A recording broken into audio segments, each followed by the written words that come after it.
Saudaraku jamaah Asifah yang dirahmati oleh Allah, alhamdulillah kita memuji syukur kehadirat Allah Subhanahu wa taala, senantiasa Dia memberikan rahmat yang besar kepada kita. Petunjuk hidayahnya, iman yang senantiasa disematkan kepada kita, dan Allah menjaganya. Ya, iman sampai sekarang tidak lepas dari diri kita. Semoga tatkala kita dipanggil oleh Allah, kita sempat mengucapkan lafaz la ilaha illallah yang artinya dia husnul khotimah. Dakhalal jannah, akan masuk surga. Apakah masuk surga langsung atau tidak langsung? Tidak masalah, itu bukan urusan kita. Yang jelas bahwa pasti, kata Nabi kita, dia akan masuk surga. Dan itulah tujuan akhir semua di antara kita ini. Faman zuhziha aninar, barang siapa yang dijauhkan dari api neraka, wa udkhilal jannata, dan dimasukkan ke dalam surga, faqad faz, sungguh dia adalah orang yang beruntung sekali. Jadi keuntungan yang sesungguhnya itu bukan rumahnya yang besar, jabatan yang mewah, gelar yang bertumbuk-tumbuk, bukan. Kata Allah, faman zuhziha aninar, besok tatkala ketemu Allah, barang siapa yang mereka dijauhkan dari api neraka, tidak tersentuh, bahkan tidak melihat bagaimana suara neraka yang begitu menderu-deru itu kita tidak mendengarkan. Ya. Di dalam surat Al-Mulk disebutkan takadita mayazumiran ghaid. Ya, ghaid itu marah. Jadi neraka itu betul-betul berteriak seakan-akan marah.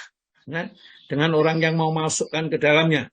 Idza ulqu fiha sami'ulaha saika wa yatafur. Tatkala mereka orang kafir dilemparkan ke dalam neraka, maka ya, neraka itu menggelegak, ya, umum begitu. Ya, itulah mudah-mudahan kita diselamatkan oleh Allah dari segala macam yang berbahaya ini. Kita kalau membaca ayat itu mohon kepada Allah supaya kita diselamatkan. Kalau ada ayat-ayat rahmat, mohon kepada Allah supaya kita dimasukkan ke dalam rahmatnya. Bapak dan Ibu sekalian, jamaah Zoom Asifah yang dirahmati oleh Allah Ta'ala, alhamdulillah kita dengan tekun, dengan sabar mengikuti setiap pagi, bayangkan ya. Berat setiap pagi. Kalau saya dulu ngaji setiap pagi itu, wah, dari masjid ke masjid, hari ini masjid ini, besok masjid ini, lusa masjid yang lain. Jam 2:30 sudah berangkat dari rumah, atau kadang-kadang jam 3 berangkat dari rumah. Dari kesungguhan itulah Allah hadiahkan sedikit, dipercii satu ilmu yang mudah-mudahan bermanfaat bagi kita semuanya di Asifah ini. Saya saling menularkan apa yang pernah saya raih dari guru-guru saya. Jadi saya mempunyai banyak guru, tentunya tidak mungkin satu guru saja. Ya, guru yang mengajar hadis ada, yang mengajar tafsir ada, tauhid ada, dan sebagainya. Oleh karena itulah saya tidak gampang menghukumi teman-teman yang berbeda dengan saya itu adalah sesat, calon penghuni neraka, tidak. Karena itu adalah memang hak mutlak Allah semata-mata. Kita tidak ada hak sedikit pun untuk memberikan mereka itu label calon penghuni neraka, tidak ada. Kecuali sudah mati, Fir'aun misalnya, Korun misalnya, ya, kemudian Haman dan seterusnya yang sudah disebutkan itu boleh. Tapi kalau masih hidup atau mungkin karena kekuasaannya mungkin kita anggap dolim, ya, korupsi sekian banyak, menipu dan lain-lainnya, mereka masuk neraka tidak keluar, itu memang kita itu siapa?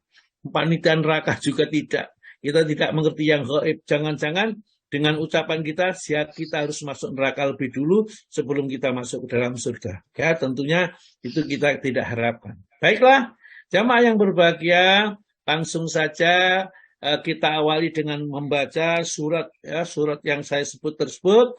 Ya, mudah-mudahan kalau sempat kita masih bisa menjelaskan, saya jelaskan. Kalau kita tidak, kita akan masuk pada materinya. Ya. Atau sebelum materi, nanti saya lanjutkan sedikit tentang masih ada sisanya dari memanfaatkan umur yang diberikan oleh Allah kepada kita, seperti di dalam seksi awal yang kita sudah tadi bahas, tapi masih ada beberapa yang mungkin perlu kita renungkan dan supaya kita tidak terjerumus pada kesalahan yang fatal nantinya. Baik, monggo silakan yang bertugas membaca surat An-Nisa ayat 171 sampai 173. Dibaca, mungkin sebagian saja yang saya terangkan, atau mungkin sak mampu saja lah ya, waktu yang ada ini. Monggo, Ibu yang bertugas siapa, Bu? Bu Eni. Monggo, Bu Eni yang bertugas, mudah-mudahan Allah Ta'ala memberikan kebaikan kepada semuanya, baik yang membaca maupun yang mendengarkan, ya. Dan itu bisa berdampak dengan keluarga kita mendapat hidayah. Dari bacanya Ibu siapa tadi? Ibu Eni Purwati, Pak. Oh iya, Bu Purwati ya. Ya. Kalau Jawa-Jawa bingung, mudah lupa itu sudah tua. Baik, monggo Ibu, silakan dibaca, ya, perlahan-lahan saja, tidak usah kesusu-susu. Assalamualaikum warahmatullahi wabarakatuh. Waalaikumsalam warahmatullahi wabarakatuh. A'udzu billahi minasyaitonir rajim. Bismillahirrahmanirrahim. Ya ahlal kitab la taghlu fi dinikum wa la taqulu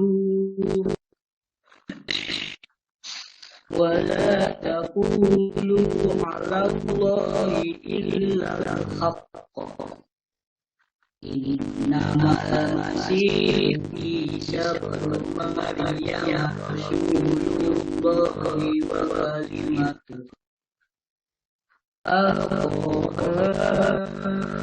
ila Maryam wa ruhum minhu fa'aminu billahi wa rasulih wa la taqulu salasah intahu khairal lakum innamallahu ilahu wahid subhanahu ayyakuna lahu walad lahu ma fis samawati wa ma fil ard wa kafa billahi wakila.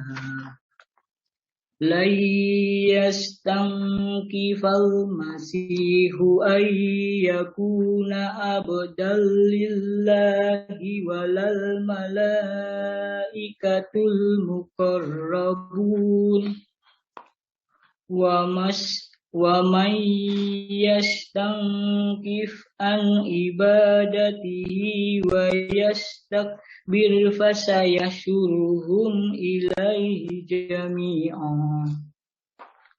Fa ammal ladina amanu wa amilus sholihati fayuwaffihim ujurahum wa yajiduhum min fadli. Wa ammal ladina istankafu wastakbaru fayu'addibuhum adaban aliman wa la yajiduna lahum min dunillah wa la tajiduna lahum min dunillahi waliyan wala nasiru. Ya ayyuhan nasu qad ja'akum burhanum min rabbikum wa anjalna ilaikum nuran mubina. Fa'ammal ladina amanu billahi wa'tasamu bihi fasayudkhiluhum fi rahmatin minhu wa fadlih. Fasayudkhiluhum fi rahmatin minhu wa fadlih wa yahdihim ilaihi siratum mustaqimah. Aku berlindung kepada Allah dari godaan setan yang terkutuk dengan menyebut nama Allah yang Maha Pengasih lagi Maha Penyayang. Wahai ahli kitab, janganlah kamu melampaui batas dalam agamamu, dan janganlah kamu mengatakan terhadap Allah kecuali yang benar.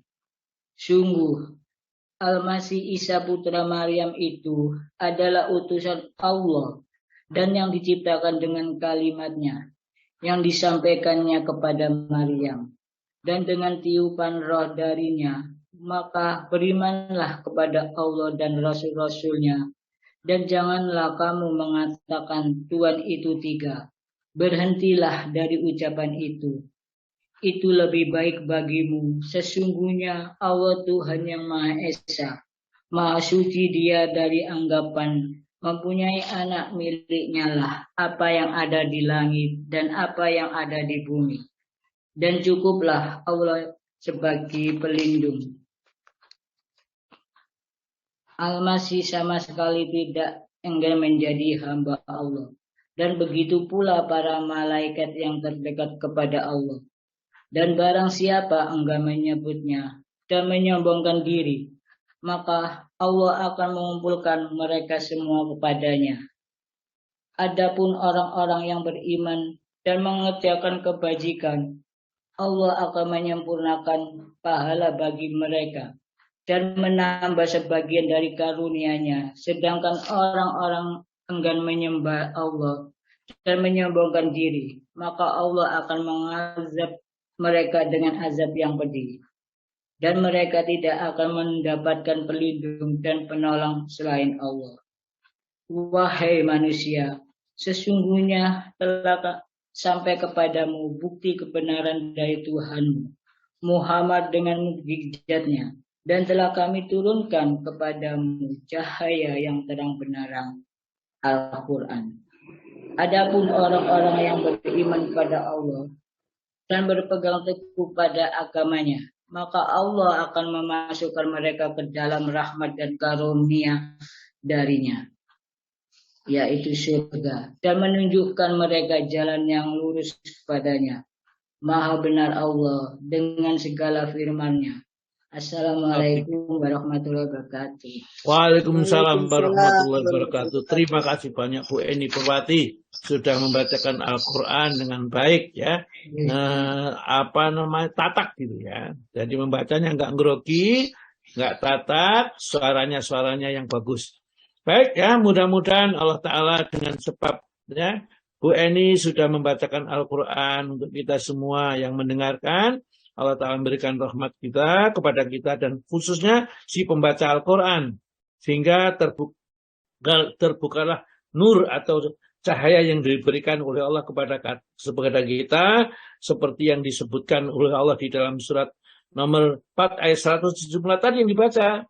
Ya ayuhan nas, wahai manusia, qad ja'akum sungguh datang kepada kalian, sudah telah datang kepada kalian burhanum mirabikum, hujah burhan ya dari Rabb kalian yakni Al-Qur'an ya.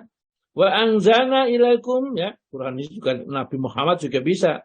Wa anzalna dan telah kami turunkan ilaikum kepada kalian nuran mubina, cahaya yang terang benderang ya, yakni Al-Qur'an yang menjadi petunjuk kepada kita sebagai jalan menuju kepada kebenaran. Ayat yang pertama di dalam ayat ini mengajak kepada orang Nasrani ya. Itu ya jangan berlebihan kepada agama ini. Ya kalau beragama ya sesuai dengan apa yang diajarkan oleh Allah. Jangan berkata atas nama Allah kecuali yang benar. Nah, kalau sampai orang itu menganggap Nabi Isa itu adalah putranya Allah atau salah satu daripada unsur-unsur yang dimiliki oleh Tuhan Allah, maka itu namanya berlebih-lebihan. Berhentilah. Karena dengan berhenti menyebut seperti itu lebih baik bagi kalian. Namun kalau mereka itu masih tetap punya keyakinan dengan menganggap Tuhan itu salah satu dari 3 uknum, berarti dia adalah syirik ya. Faqad haramallahu alaihi jannah, sungguh Allah telah mengharamkan baginya surga. Jadi kita ini pelajaran yang kita dapat ambil dari ayat ini 171 ini, jangan kita berlebih-lebihan dalam agama ini. Kita menghormat Nabi ya.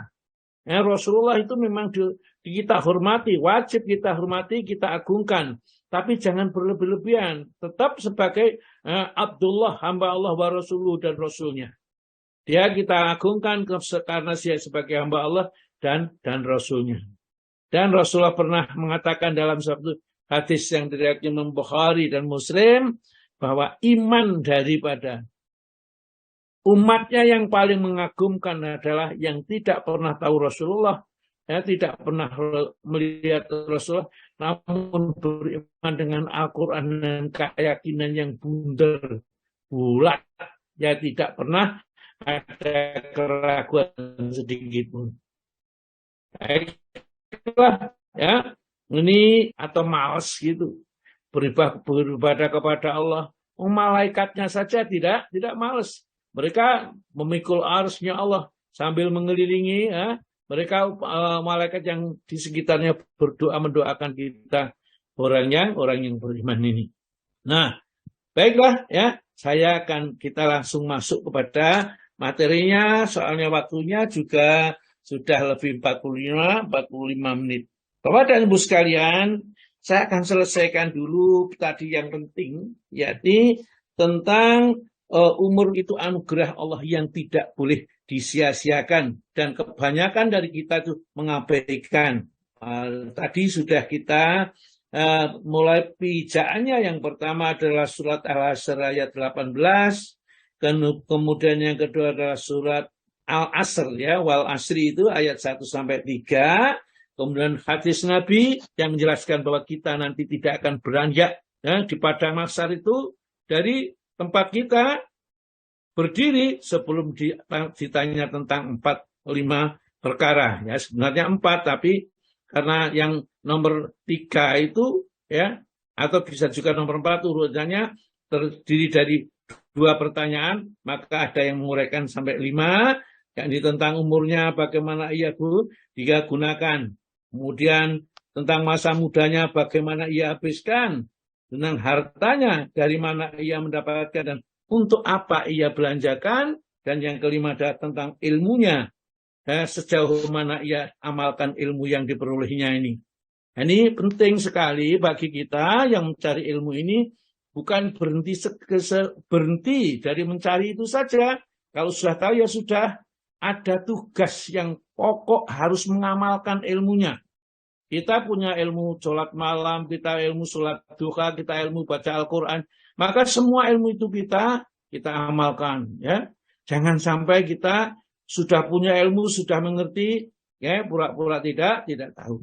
Dan ketika tadi juga sudah jangan menunda-nunda amal. Kalau kita tahu itu perbuatan baik, jangan ditunda. Kalau ikut kajian, ya segera ikut kajian.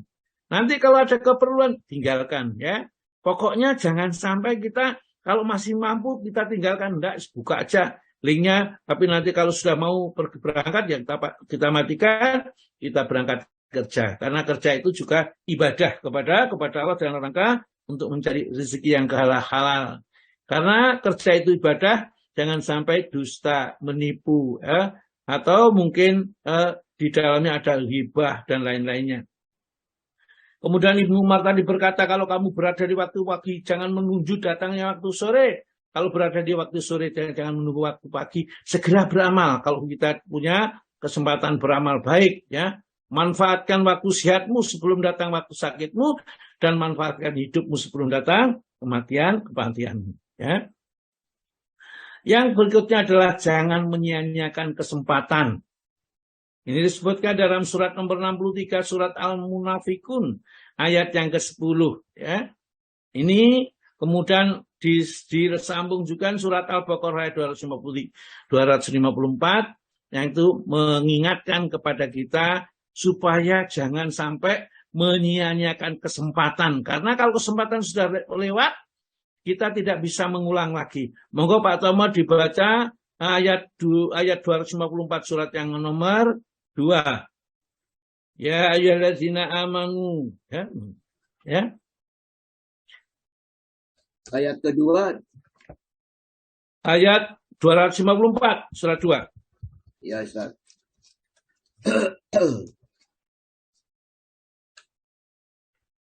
Wahai orang-orang yang beriman, belanjakanlah di jalan Allah sebagian dari rezeki yang telah kami berikan kepadamu sebelum datang hari yang pada hari ini tidak ada lagi jual beli dan tidak ada lagi persahabatan yang akrab dan tidak ada lagi syafaat, dan orang-orang kafir itulah orang-orang yang zalim. Ya, jadi jangan sampai kita itu lengah, lalai. Yang diberikan oleh Allah itu gunakan untuk keselamatan kita besok di akhirat. Ya, tidak digunakan untuk bangga-banggaan di dunia. Ya, bisa beli mobil satu, mobil lagi, kemudian membangun rumah lagi, sedangkan musola sebelahnya ini bocor semua, kita tidak peduli. Awas, nanti kita pasti ditanya oleh Allah Subhanahu wa Ta'ala. Ya. Juga di dalam surat nomor 3 ayat yang ke-10, monggo Pak. Ya, Pak. Sesungguhnya orang-orang kafir, harta benda dan anak-anak mereka sedikit pun tidak dapat menolak siksa Allah dari mereka. Dan mereka itu adalah bahan bakar api neraka. Surat 63 ayat 10, Pak. Oh, sampai ke 3. Surat 63 ayat 10.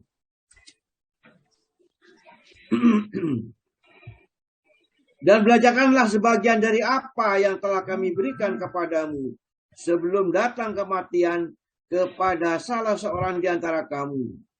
Lalu ia berkata, "Ya Tuhanku, mengapa engkau tidak menangguhkan kematianku sampai waktu yang dekat, yang menyebabkan aku dapat bersedekah dan aku termasuk orang-orang yang soleh." Ya, perhatikan Allah mengingatkan kepada kita, jangan sampai kesempatan emas yang diberikan oleh Allah di dunia ini kita lalaikan. Kalau kita tunda, pasti lalai. Itu artinya. Jadi kalau nanti aja, akhirnya kita tidak jadi. Kalau kita mau umroh misalnya, sudah punya uang, tidak jadi umroh, besok saja, ya jadi, akhirnya nggak jadi umroh. Pokoknya kalau ada perbuatan baik, jangan dilewatkan. Ya. Meskipun ya enggak apa-apa kita tidak mengerjakan, itu cuma sunnah ya kan misalnya. Tetapi kerugian yang kita peroleh itu akan sangat membuat kita menyesal yang berkepanjangan nanti. Allah Ta'ala, Rasulullah bersabda dalam sebuah hadis riwayat Imam Bukhari, ya, nikmatani maghbun, ya, fihi makasirun minan nas. Ada dua kenikmatan yang kebanyakan manusia itu tertipu. Artinya tidak bisa menggunakan kesempatan itu, senyampang kesempatan itu ada. Yang pertama apa? Asihatu, waktu sehat. Sebenarnya waktu sehat seperti ini bukan ngaji kan gampang. Baca Quran juga enak, mengikuti kajian juga enak. Tapi malas. Baru tahu nanti kalau sudah seperti saya ini tua, nggak bisa, bergerak saja sudah susah, nggak setangkas dulu, baru merasa getun. Iman. Waktu yang kita masih punya itu, wah, sepeda motoran yang nggak jauh saja nggak mau. Masuk masjid nggak mau, di masjid ada kajian juga tidak kita mau datangkan. Iman untuk mau kemana lagi kita. Hidup kita tidak lama lagi akan segera berakhir nih.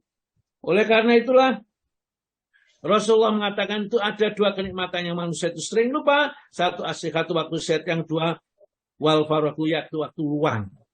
Sudah sehat dan waktunya luang, maka jangan disia-siakan. Gunakan untuk mencari sebanyak mungkin kebaikan yang bisa kita raih. Ya.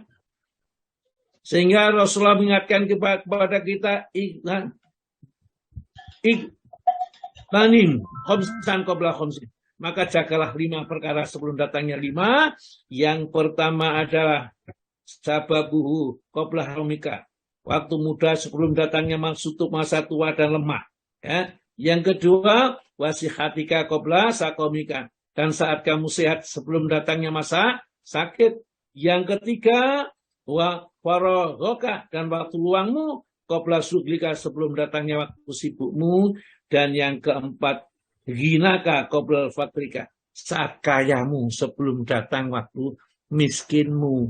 Jadi di saat kaya eman-eman, kalau sudah miskin tidak ada yang diinfakkan, yang digunakan untuk berbuat baik, akhirnya mati rugi. Ya, dia tidak bisa mendapatkan keuntungan.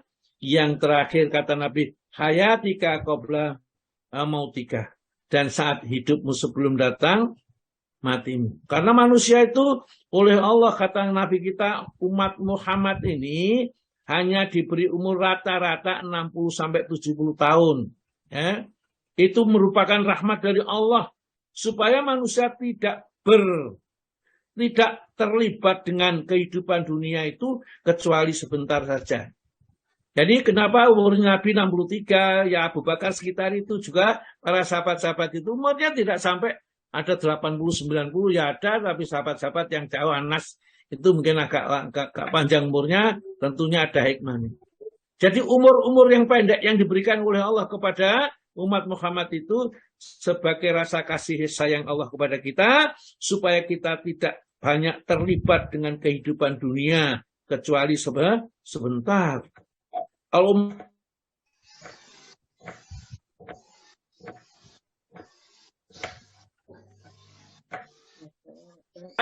pohon-pohonan pada saat itu juga tidak sama seperti sekarang. Ya, pohon anggur kecil-kecil, kalau dulu pohon anggur itu besar-besar, bahkan biji katun itu sebesar ya pinggulnya sapi dalam satu riwayat itu. Kalau dulu itu orangnya besar, jadi tanaman-tanaman yang harus besar-besar. Ya. Dan Rasulullah mengatakan orang yang paling baik itu adalah orang umurnya yang panjang umurnya dan baik amalnya. Umurnya panjang tapi terus-menerus berbuat baik, memanfaatkan umur panjang yang diberikan oleh Allah kepadanya itu untuk berbuat kebaikan. Ini sedikit ya, ada satu riwayat yang diriwayatkan oleh seorang ahli hadis yang dianggap sebagai hadis yang hasan ini ya. Dulu ada 2 orang kafir atau musyrik yang masuk Islam. Ya. Setelah masuk Islam, dia kemudian berjihad di jalan Allah. Berjihad, maka orang yang pertama mati syahid di dalam perang ini. Tentulah ya, orang mati syahid pahalanya surga. Yang kedua itu tidak mati syahid, mati setahun kemudian, ya baru mati, tapi tidak mati syahid. Setahun kemudian baru meninggal dunia. Ya. Akhirnya Tolhah bin Ubaidillah itu bermimpi ya, melihat kedua-duanya, karena ini termasuk yang dikenal oleh Tolhah bin Ubaidillah.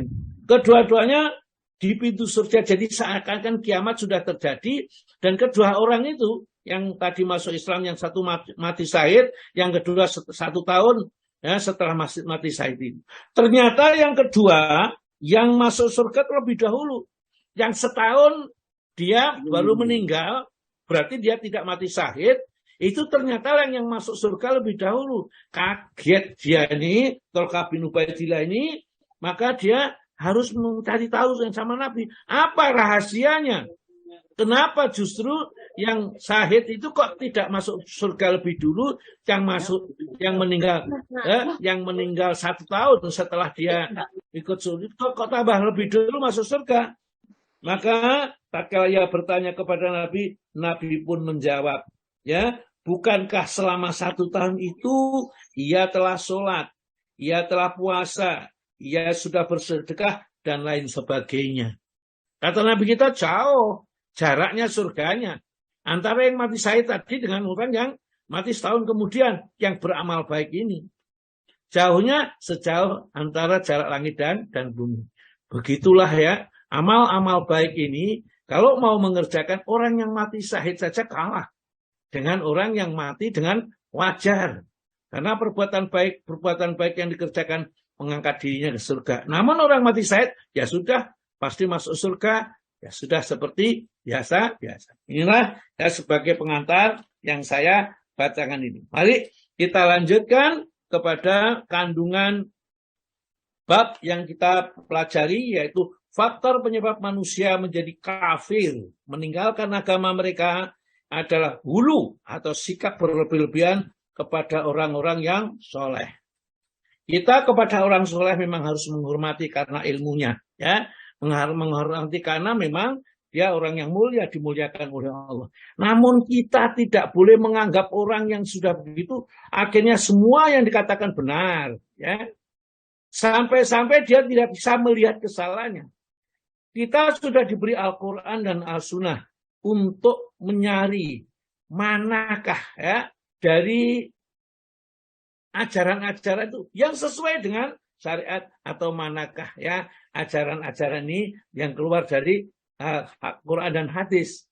Kalau sudah sesuai dengan Quran dan hadis, ikuti, bukan fanatik kepada ulamanya, tetapi fanatik kepada Al-Quran dan As-Sunnahnya, ya, karena memang kita diperintahkan Al-Quran dan As-Sunnah, ya. Siapa yang bisa menerangkan itu dengan baik dan benar, kita ikuti. Tapi kalau salah, tidak benar, maka kita tidak ada kewajiban untuk mengikuti. Maka kandungan dari bab ini, monggo Pak Tomo dibacakan satu.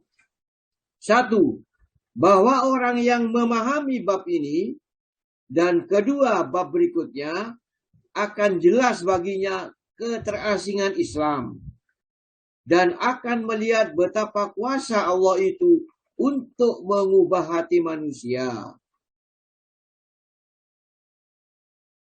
Iya, ya. Jadi orang ini kalau terlalu berlebih-lebihan memuji orang, menganggap ini sangat mendewa-dewakan, oleh karena itulah Nabi tidak mau dihormati sebagaimana orang Nasrani menghormati Nabi Isa, putra Maryam, sehingga dihormati melebihi dari kodratnya, yaitu seorang utusan Allah dijadikan sebagai Tuhan. Yang kedua, monggo Pak. Kedua, mengetahui bahwa mula pertama syirik yang terjadi di muka bumi ini adalah karena sikap yang tidak benar terhadap orang-orang yang soleh. Jadi kadang-kadang begini Pak, orang dianggap orang soleh nanti jadi kuburan, dimasukkan dalam itu supaya apa? Alasannya supaya nanti orang soleh itu senantiasa mendengar adzan yang dikumandangkan, atau dengan alasan-alasan yang tidak pakai ada dalilnya sama sekali.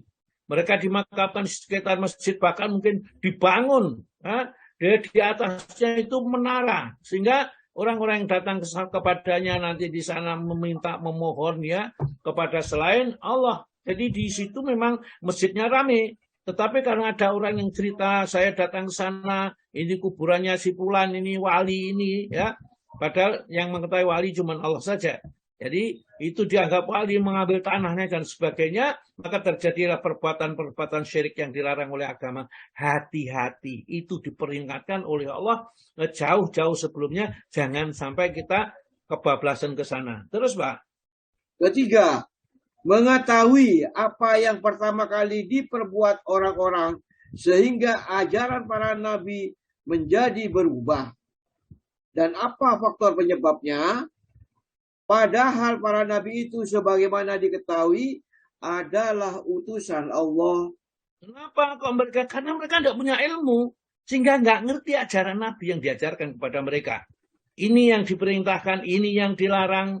Oleh karena dia itu mempelajarinya, ya, tidak memakai dasar, tidak mempunyai pegangan, maka akhirnya apa katanya orang diikuti. Kalau malam Jumat lagi buat ini dan ini, karena ada nanti arwahnya si ini akan pulang, dan nanti macam-macam keyakinan yang batil, bahkan justru nanti akan terjadi perbuatan-perbuatan syirik. Inilah yang dibicarakan di dalam kitab tauhid ini. Jangan terlalu, ya, kepada orang, kadang-kadang orang senantiasa hanya sekedar imamnya jamaah kampung musola gitu aja sudah, ya, seakan-akan ulama besar disanjung-sanjungnya, sehingga apa katanya diikutinya tanpa kita melihat dalil yang digunakan. Kita boleh menghargai siapapun ulama, memang harus kita hargai, namun sebatas, ya, yang dimilikinya saja, ya. Dia seorang hamba yang menularkan ilmunya, kita hormati. Tapi lebih dari itu jangan, ya. Jangan sampai kita berlebih-lebihan. Bahkan ada sampai begini, kalau saya yang ngaji ini saya ikut, kalau nggak yang ini nggak ikut, ya. Itu jangan, ya. Kita ikuti semua. Kadang-kadang dari lidah atau mulut orang yang kita tidak suka itu keluarlah nasihat-nasihat yang sangat bermanfaat bagi kita. Rendahkan dirimu, maka air itu akan mengalir dari tempat tinggi akan menuju tempat rendah. Hanya ilmumu akan bertambah kalau kamu tidak merasa sombong, merasa tinggi terhadap orang yang menyampaikan ilmu kepada kita. Terus Pak. 4. Diterimanya hal-hal bid'ah, padahal syariat ilahi dan fitrah murni manusia menolaknya. Terus 5. Faktor yang menyebabkan itu semua adalah percampuran adukan antara al-haq dengan al-batil. Adapun yang pertama ialah rasa cinta kepada orang-orang soleh, sedangkan yang kedua ialah tindakan yang dilakukan sejumlah orang berilmu dan beragama dengan maksud untuk suatu kebaikan. Tetapi orang-orang yang datang sesudah mereka menduga bahwa apa yang mereka maksudkan bukanlah hal itu. Ya, jadi ada orang memang soleh, orang baik mengajar ilmu benar. Namun penerusnya itu karena tidak mempunyai sanad sandaran ilmu berikutnya, maka tidak mengerti maksudnya. Akhirnya apa?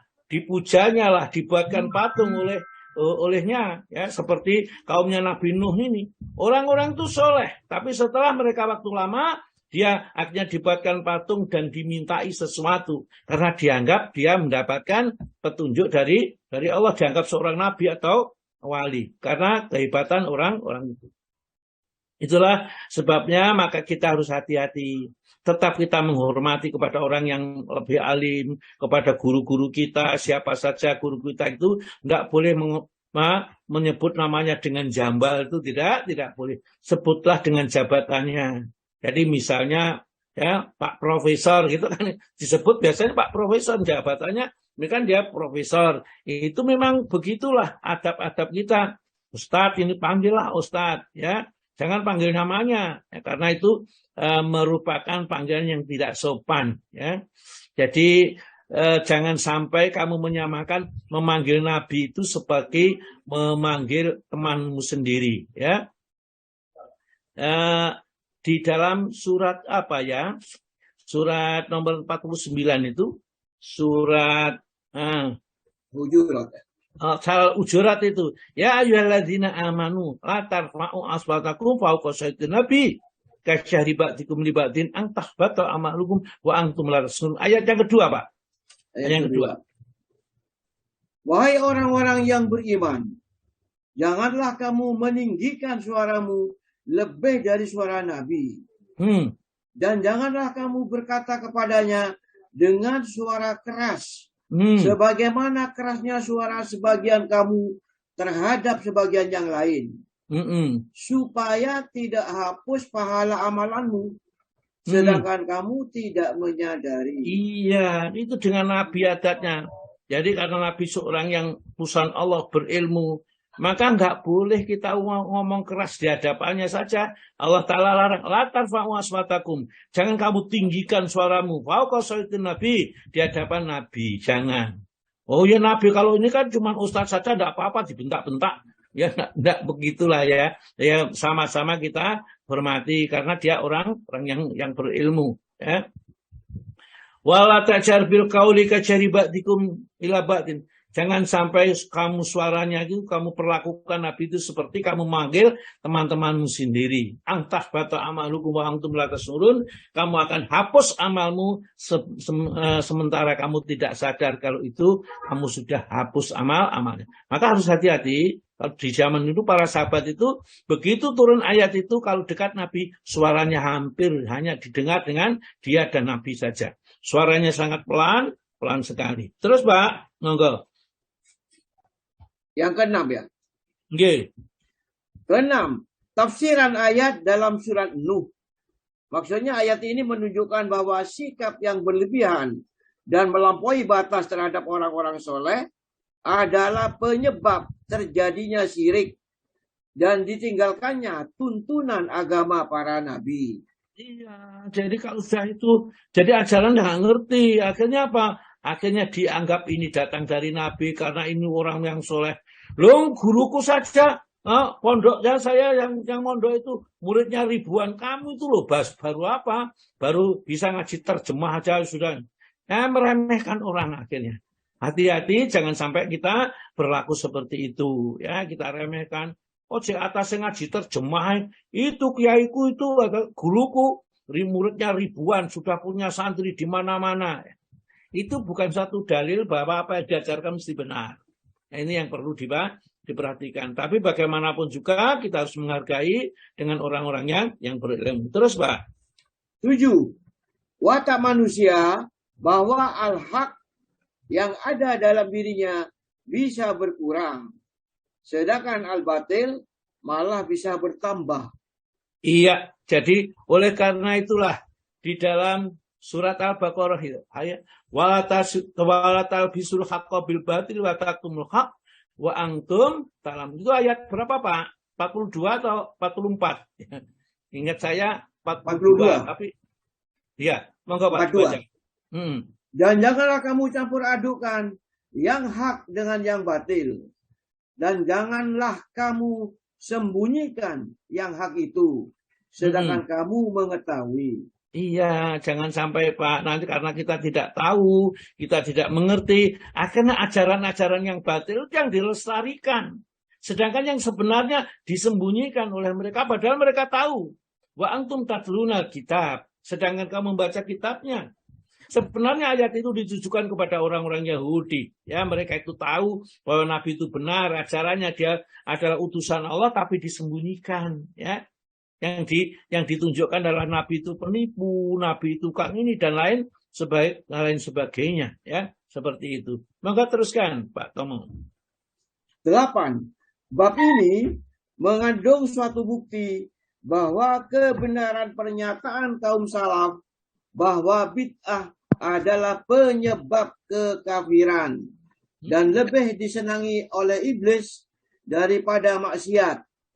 Karena maksiat masih bisa diampuni, sedangkan bid'ah tidak. Karena meyakininya enggak ada, Pak. Ya sudah ya. Jadi bahayanya ya orang-orang yang meninggalkan kebenaran akhlak itu, maka dia akan terjatuh kepada perbuatan bid'ah. Nah, perbuatan bid'ah kalau sudah dikerjakan sulit untuk bertobat. Kenapa? Mereka merasa benar. Ya, kalau kemis kliwon itu akan datang ini meruh, ini adakan sini, membawa ini dan ini. Kalau kita tidak sambut dengan misalnya bacaan ini, selamatan ini ya, doanya kan doa kita dari Al-Quran, tapi perbuatan-perbuatan itu perbuatan yang dilarang. Maka akhirnya jadinya apa? Jadi perbuatan-perbuatan ini jadi perbuatan bid'ah yang dilarang dari agama. Terus dilakukan, akhirnya jadi syirik atau kafir. Mereka mengingkari ajaran yang sebenarnya yang dihidupkan adalah ajaran yang bid'ah.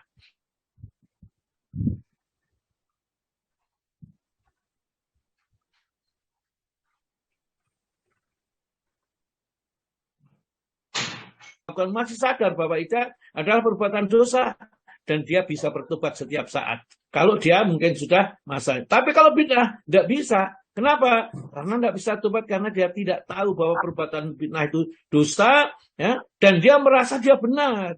Ya. Wahum muhtadun, dan mereka merasa dia mendapat petunjuk, padahal mereka perbuatannya sebenarnya adalah salah dan keliru. Ya. Enggak terus, Pak. 9. Setan mengetahui tentang dampak yang diakibatkan oleh bid'ah, sekalipun maksud pelakunya adalah baik. Terus, ya, oke. Monggo, suara zaman kok hilang, Pak? Justru suara ulangi 9, Pak. Suara Ustaz juga hilang juga. Gimana? Iya, Ustaz suka hilang. Ya. Suaranya Ustaz yang tenggelam. Waduh, masih tenggelam. Ini berarti apa namanya? Jaringan. Nah, ini enggak dengar juga. Iya. Baik, Mas teruskan dari 10 kalau gitu, Pak. Ya, Ustaz. 10. Mengetahui kaidah umum, yaitu bahwa sikap yang berlebihan dalam agama dilarang. Dan mengetahui pula apa dampak yang diakibatkannya. Ya, misalnya Pak, kita puasa. Nabi kita mengajarkan kalau maghrib, matahari terbenam, buka. Dan buka, menyegerakan buka itu suatu kebaikan. Mengakhirkan sahur itu adalah suatu kebaikan misalnya. Kita nggak buka-buka, maunya buka isya, begitulah. Menganggap bahwa kalau buka isya itu lebih utama daripada buka puasa pada saat maghrib. Nah, ini akhirnya berlebih-lebihan dia mengerjakan agama ini. Puasa nanti berada di kamar, nggak keluar-keluar, lampunya dimatikan, ya. Itu puasa apa namanya, ya? Puasa pati geni barangkali, ya. Itu semua berlebih-lebihan, akhirnya jadilah perbuatan-perbuatan itu syirik, ya. Karena apa? Biasanya yang dipuji adalah jin. Tujuannya apa? Ingin sakti, mendapat rezeki, mendapat gaman, ya, atau senjata yang ampuh gitu, dia berpuasa dan seterusnya. Berlebih-lebihan dalam agama buruk, ya, karena itu menimbulkan bid'ah dan akhirnya kekafiran, dan dia tidak sadar, ya, bahwa itu akan ke sana. Terus Pak, 11. Bahaya dari perbuatan sering berdiam diri di kuburan dengan niat untuk suatu amal soleh. nah itu kadang-kadang Pak kita itu lihat itu kalau di Surabaya saya itu lihat pernah di Bungkul itu, ya. Di masjidnya sudah adzan dan seterusnya, atau di Ngampel saya juga pernah itu. Ya mereka masih begitu tekun, ya, memutar tasbih di kuburan-kuburan itu, ya. Dia baca ini sambil gila-gilo seperti itu. Ini yang harus kita perhatikan. Cobalah kita menggunakan akal sehat kita. Al-Quran butuh petunjuk yang sudah benar, ya. Itu burhanun mirabbikum. Jadi burhan dari Rabb kalian. Hujjah dari Rabb kalian, ya, dan itu sebagai nuran mubinah, cara yang terang benderang. Pelajarilah itu. Jangan kita menganggap perbuatan kita itu hanya mengikuti torekoh ini. Saya khawatir, ya, dari teman-teman yang tidak bisa meninting, ya, memilih torekoh yang baik, akhirnya terjerumus kepada torekoh yang keliru dalam menjalankan syariat ini. Paling enak torekoh Al-Quran dan Sunnah itu pasti benarnya, ya. Jadi karena itu yang jamin adalah Allah dan Nabi. Wa man yuti'illaha faqad ata Allah.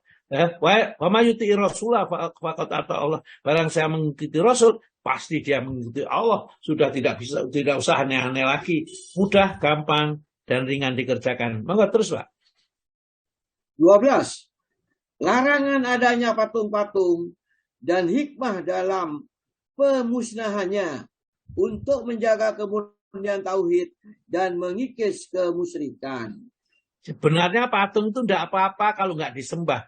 Tapi oleh karena bagaimanapun juga bahayanya patung-patung itu akan menyebabkan orang yang tidak memiliki ilmu agama itu akhirnya memintanya, atau pertama kali ditempatkan di kamarnya, di ruang yang terhormat, dikasih kembang sekitarnya, kemudian, ya, dibacakan Al-Fatihah mungkin barangkali, dibacakan lagi kulhu, ya, sekarang kali, kemudian dia minta kepada Allah di depannya patung itu. Nah, itu adalah satu kesyirikan yang harus kita segera, ya.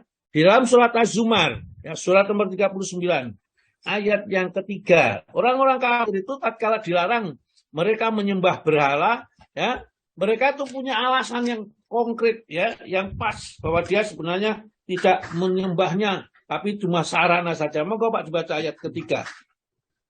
Ingatlah, hanya kepunyaan Allah lah agama yang bersih dari syirik.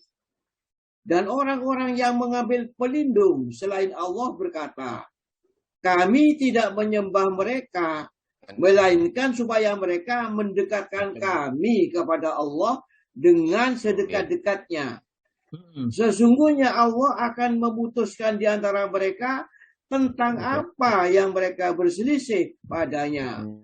Sesungguhnya Allah tidak menunjuki orang-orang yang pendusta dan sangat ingkar. Iya, ya. Jadi mereka tatkala diingatkan, jangan menyembah berhala, jangan minta kepada berhala, jangan kepada kuburan, minta kepada wali-wali, minta kepada orang-orang yang soleh yang sudah mati itu. Itu sama dengan alasan yang disebutkan di dalam Al-Quran orang-orang musyrik dulu itu. Apa alasannya? Mana butuhum, aku tidak menyembah mereka. Aku tidak pernah minta tolong itu, orang sudah mati, tidak mungkin bisa minta tolong itu. Mana butuhum? ilal yuqarribuna ilallahi zulfa, supaya orang-orang yang mati itu atau berhala-berhala yang sembah itu mendekatkan aku kepada Allah sedekat-dekatnya. Kalau dia itu mendekatkan kemudian menyampaikan permintaanku kepada Allah, maka tentu Allah akan mengabulkan karena dia adalah seorang wali yang sudah diridhoi oleh Allah menurut pemikirannya. Nah, itulah bahayanya. Kalau kita sudah ilmu agama sudah terkikis, maka kita sulit sekali untuk meluruskan kepada yang benar. Terus, Pak. 13.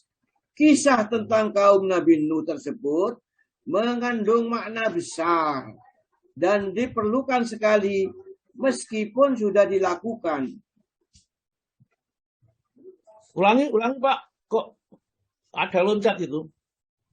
Kisah tentang kaum Nabi Nuh tersebut mengandung makna besar dan diperlukan sekali meskipun sudah dilakukan. Di sini ada perbedaan dan ya penjelasan tentangnya sangat dibutuhkan ya, dan banyak kaum muslimin yang lalai mengenai hal itu. Jadi maksudnya harus diingatkan. Jadi kepada orang alim itu kalau sudah mati ya tetap kita misalnya didoakan, dimohonkan ampun supaya dia diterima seluruh amalnya, itu bagus. Tapi janganlah kita datang-datang ke makam-makam mereka itu kita minta sesuatu kepada Allah, mintanya kepada Allah benar, tapi dengan perantaraan orang yang mati di situ. Itulah sudah termasuk kesyirikan yang tidak boleh kita lakukan. Karena kita minta wa idza sa'alaka fas'alillah, kalau kamu mintalah kepada Allah. Wa idza sta'anta, kalau kamu berlindung fasta'in billah, berlindungnya hanya kepada Allah. Terus, Pak. 14. Hal yang paling mengherankan bahwa mereka ahli bid'ah telah membaca kisah ini dalam kitab-kitab tafsir dan hadis dan mengerti arti kalimatnya. Tetapi Allah menutup hati mereka sehingga mereka mempunyai keyakinan bahwa apa yang dilakukan oleh kaum Nabi Nuh adalah amal ibadah yang terbaik.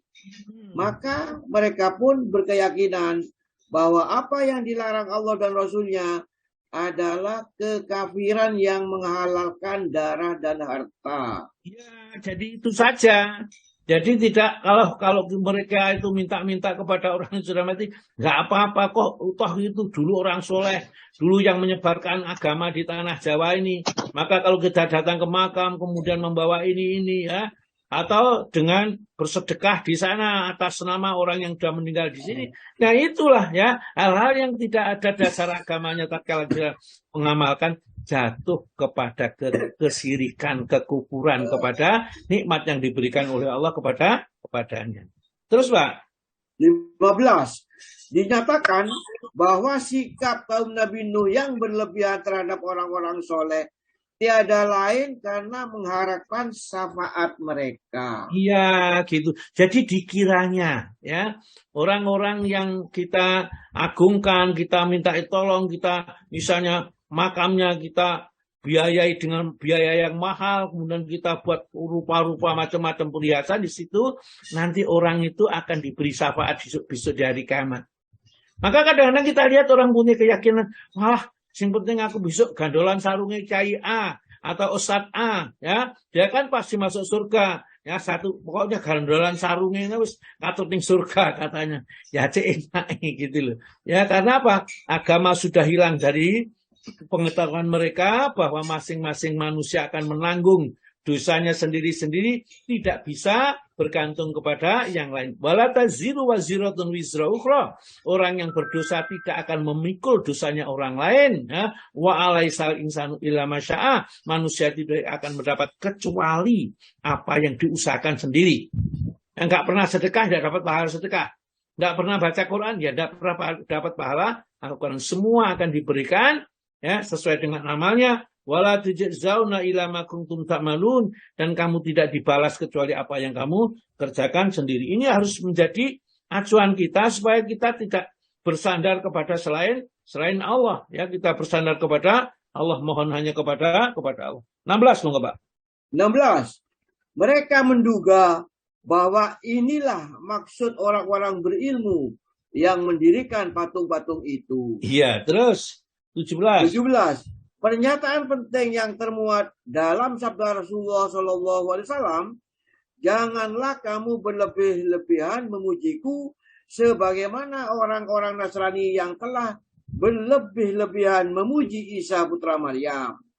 Semoga sholawat dan salam senantiasa dilimpahkan Allah kepada beliau yang telah menyampaikan risalah dengan sebenar-benarnya. Coba kita kadang-kadang ya Rasulullah, balik nama qasidana, sampaikan maksud-maksudku itu. Dia minta kepada Nabi, ya kan? Watakfirlana, dan ampunilah saya. Rasulullah itu tidak bisa. Ya, Rasulullah itu mengajari kepada kita syariat yang benar, beribadah dengan beribadah yang benar. Tidaklah Rasulullah menyampaikan doa kita dimohonkan dibawa oleh Rasulullah kepada Allah Subhanahu wa taala, tidak.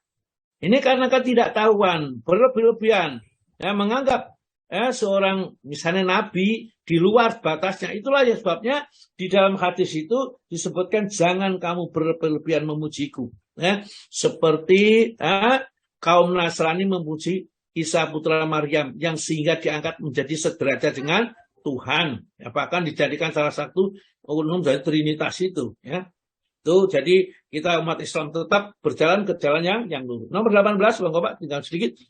18. Ketulusan hati beliau kepada kita dengan memperingatkan bahwa akan binasa orang-orang yang berlebihan tindakannya. Terus 19. Dinyatakan dalam kisah bahwa patung-patung itu baru disembah setelah ilmu agama dilupakan. Dengan demikian, dapat diketahui nilai keberadaan ilmu ini dan bahayanya apabila hilang. Ya, jadi kalau nggak punya ilmu, Pak, di desa-desa, ada tempat-tempat itu menganggap kalau ini gini, kalau ini baca ini bisa begini, saya kaya itu karena begini. Salah semuanya, karena apa? Tidak adanya ilmu agama. Maka ayo kita belajar yang sungguh-sungguh di Asyifa ini, belajar ilmu tauhidnya kita pelajari, baca Al-Qur'annya kita pelajari, ya, kemudian ilmu tafsirnya kita pelajari, hadisnya kita pelajari. Semoga Allah Ta'ala ridho dengan apa yang kita lakukan, memberikan kepada kita jalan yang benar, membimbing kita kepada jalan yang lurus. Demikian yang terakhir 10. 20. Bahwa sebab hilangnya ilmu adalah meninggalnya para ulama. Ya, jadi kalau ulama-ulama itu meninggal berarti ilmu sudah hilang. Membuat seperti ulama itu berat, susah loh, Pak. Ya, tidak jauh-jauh. Ya, seperti saya sendiri itu susah, ya, untuk bisa baca terus mau, ya. Kemudian kalau mati susah untuk mencari gantinya itu loh, ya. Seperti Ustadz Somad, kemudian Ustadz Adi Hidayat, ya, dan lain-lainnya ustadz-ustadz itu, kalau mereka meninggal itu sudah sulit mencari gantinya lagi. Ya, tidak setiap orang mempunyai kapasitas seperti mereka. Mudah-mudahan Allah Ta'ala memberikan kita rahmatnya, sehingga setiap ulama yang ganti akan Allah ganti dengan yang lebih baik. Ya, sampai di sini saya kembalikan kepada Pak Alwi. Monggo silakan Pak Alwi.